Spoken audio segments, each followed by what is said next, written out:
So I'm not sure if you want to make a statement first, but what we would like would be if you could say who you are and what is your interest in this area. And if you have got a statement, that's fine by us. Otherwise, we'll ask you some questions, perhaps. Is that all right? That's absolutely fine. Yeah, so Professor Neil Vargesson, I'm from the University Hang on, I think he's just got to pick up your... Okay. Yes, now go for it. Okay. So Professor Neil Vargesson, I'm from the University of Aberdeen. I am a developmental biologist, have been all my life, fascinated by how you go from a single cell to us, and particularly interested in why that goes wrong and why you get birth defects. So my main research interest has been thalidomide and recently Primulose, trying to understand how the drugs work in the embryo and understand their mechanisms, and then with thalidomide particularly, see if we can make forms of the drug that don't cause birth defect but still have clinical relevance, because those drugs are still relevant today. My interest in Primulose came about 4 or 5 years ago.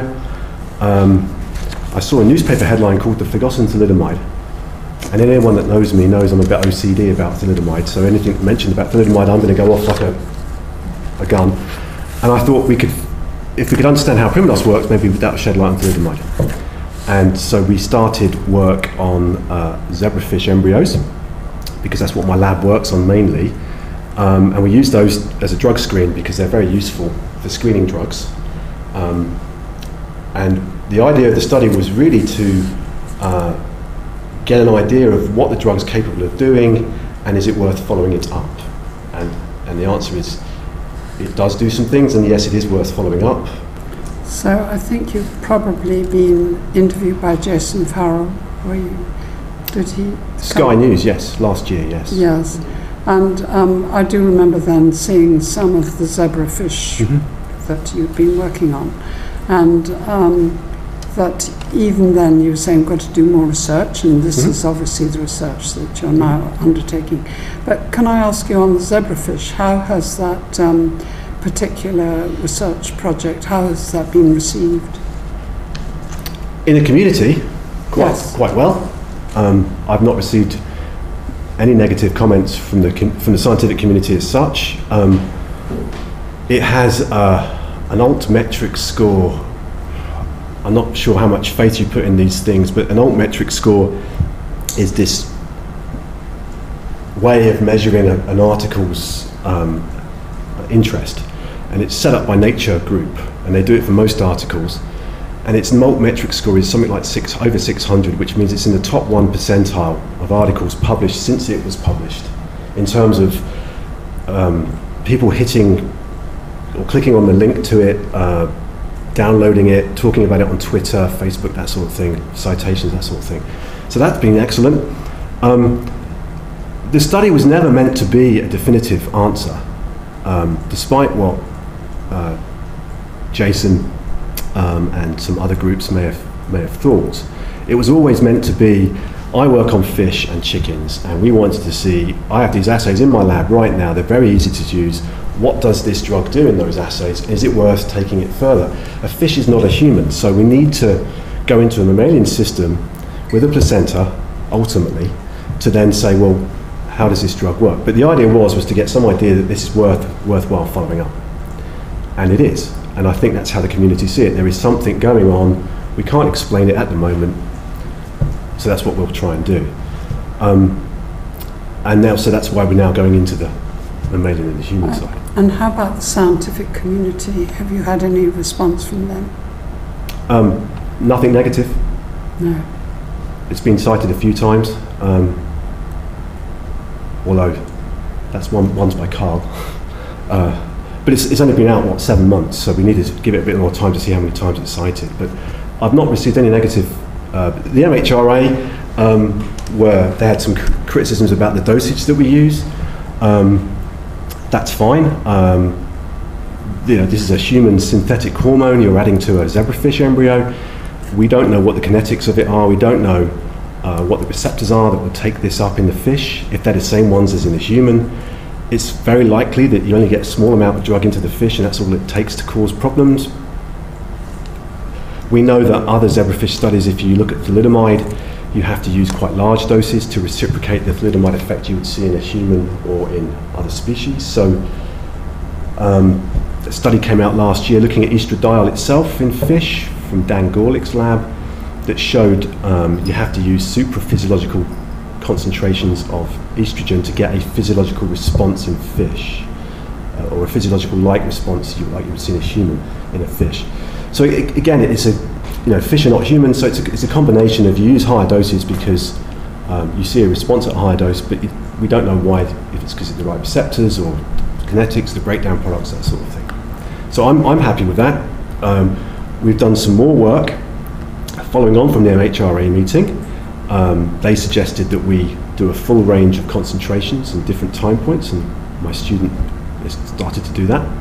And if you look for subtle damage as opposed to the gross damage that we showed in the paper, you can find problems with the heart at very, very low doses, even as low as 1 microgram, and she's going to go lower to sort of see if we can fine-tune when you start to see the really sort of subtle damage. So that, yeah, it's a start, and I'm writing a grant right now to try and get money to get it all done.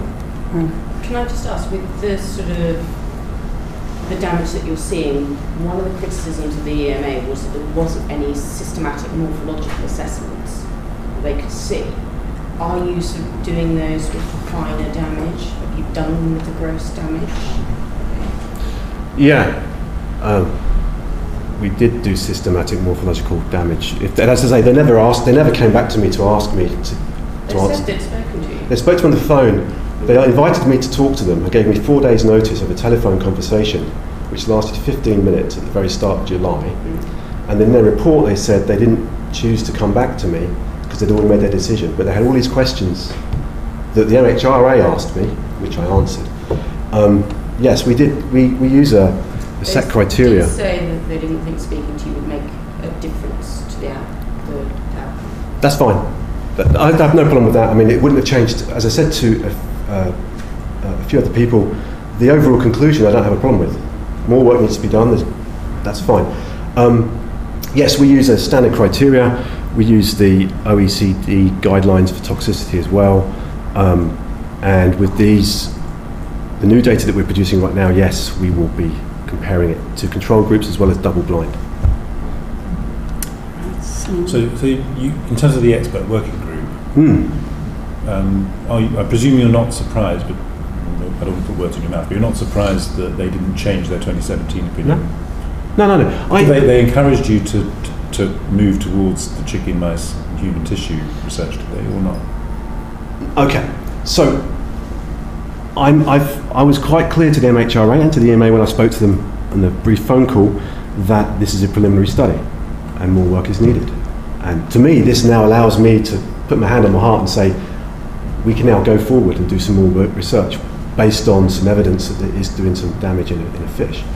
I don't know what the answer will be when you do it in humans, mice and chicken, although it does cause problems in chicken, but the mouse and the human is what we're really interested in, and that's what we need to be doing the research in. The MHRA, no, I was going to do this anyway. So at the hearing I went to, I wasn't surprised by their conclusion that more work is needed. No.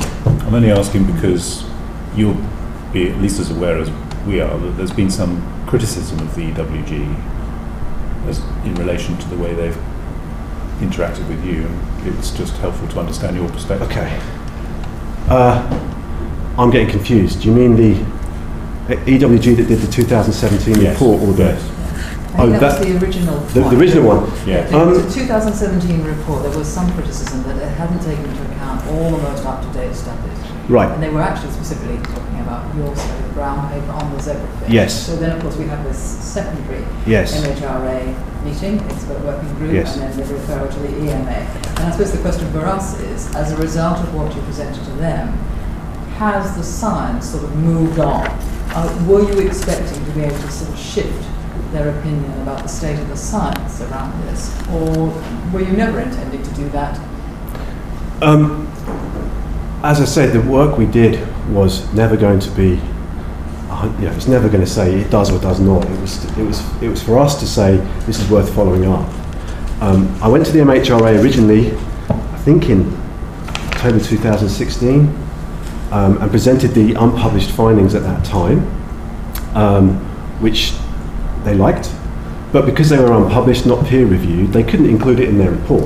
And I don't have a problem with that. That was, you can't put non-peer-reviewed science into a government report. My criticism of that report is that they then did that using articles from Shearing. Exactly. And that was what my criticism of the report was, that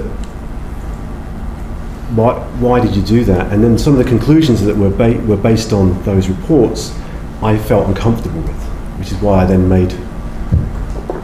I wrote an article for theconversation.com, and Sky News did a report on that. But it wasn't that I disagreed with the overall conclusion that more work needs to be done. It was more that it did seem that they were using non-peer-reviewed articles to base some of their conclusions on. Some of the science, you're looking at studies from the 60s, 70s and 80s. If you want to find a study that says it does cause problems, you'll find it. If you want to find a study that says it doesn't, you'll find that one too. Some of those studies were flawed anyway because it wasn't clear how much of the drug got into the animal. Was it the full dose? Was it a smaller dose? Was it a mild dose? And I was arguing that perhaps what the MHRA might want to do is to actually fund some more research. To nail it either way. And I've made it quite clear to various groups, including Sky, that I'm not going to, I am on the middle of the road. I'm not going to predict what this will do in humans and mice. I don't know. But I think, I also can't tell you that it doesn't do it. So I would like to see more research, to be definitive. And the sources of funding? Well, I'm applying to the MRC, Medical Research Council. But I don't know how. Well, I'd like to think, given the paper that's came out, it's got a lot of interest. Given the government inquiries that are going on, I'd like to think that that would be taken by the MRC to see that there's something of public interest that would be seen to be a worthwhile cause. And can I ask, Primodos obviously has 2 constituent ingredients in it. Yep. You tested them in the ratio that they were in the original formulation? Yes. Have you tested them individually? Yes. So ethanol estradiol, you can put as much on as you wish to the fish, and the fish are quite happy, and it seems to be the norethestone acetate that's causing the issues. And in fact, we've got some preliminary evidence that when norethestone acetate is with ethanol estradiol, the effect of the norethestone acetate seems to be reduced.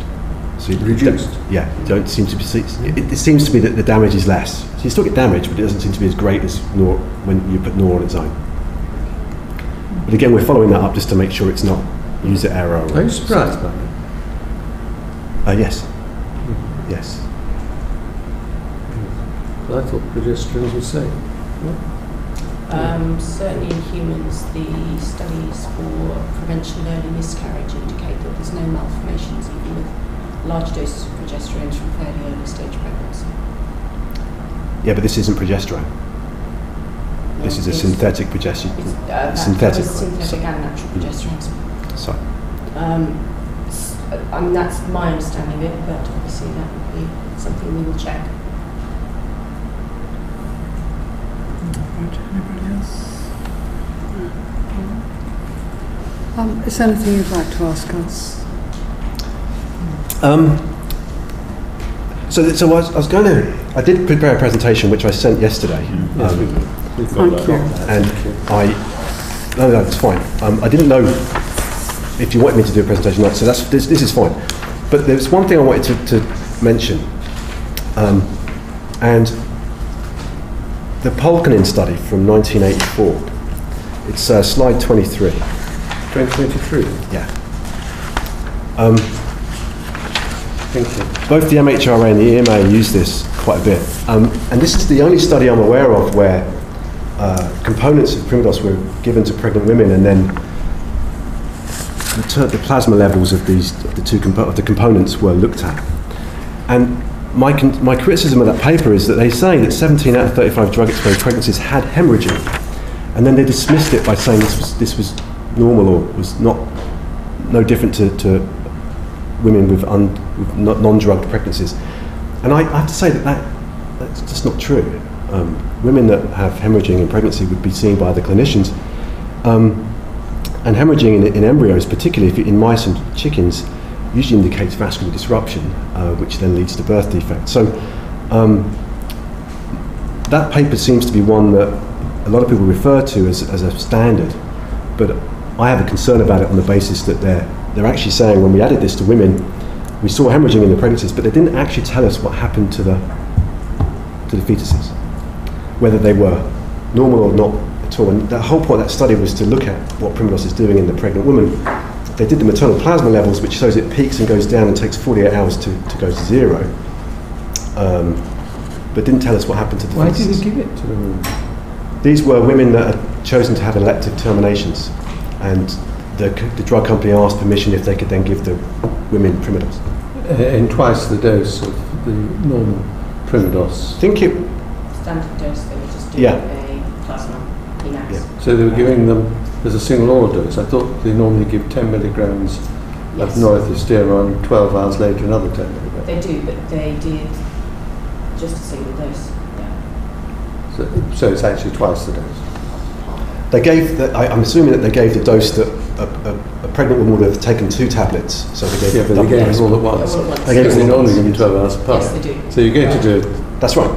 Yeah. But it's that paper's. I've got so many question marks about the paper anyway, given what they were doing. But otherwise, the only other thing I was going to say was. Can I just ask on that paper? Go. If you're saying vascular disruption, you can attribute malformations and birth defects to vascular disruption. What kind of malformations and birth defects would you see? Depends on the stage, but in the time that Primolos would have been used, it would be minor. It wouldn't be loss of limbs, it would be digit tips, things like that, eyes, ears, internal organs, but it wouldn't be like the thalidomide thing. So I go back to my story about forgotten thalidomide. When I heard about the forgotten thalidomide, I was desperate to find this and see what it did, and I was expecting to see... Familiar type, yeah. And we didn't see that, never have seen that. The damage is, even with the gross malformations in fish, they're still quite subtle when you compare it to thalidomide on a fish. But I would expect to see digit tip loss, peripheral damage, nose, ears, eyelashes. When you give thalidomide to the fish, is the damage bilateral? Yes. And when you give Primolos components, is the damage bilateral? Yes. So do you ever see unilateral damage?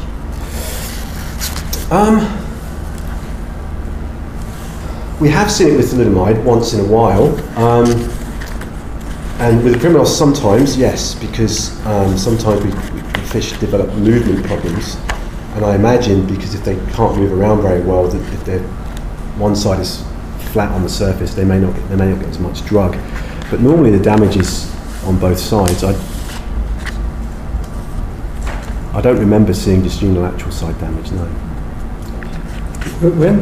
How many weeks were these women who were having terminations who got this combination? Can't remember. It says early pregnancy. Yeah. I've got the paper on my computer. I'll see if I can find it. So they then did evacuation of the uterus and examined the fetus. Is that what happened? No, 5 to 9 weeks. 5 to 9 weeks old. No, they didn't. They didn't tell us what happened to the fetus at all.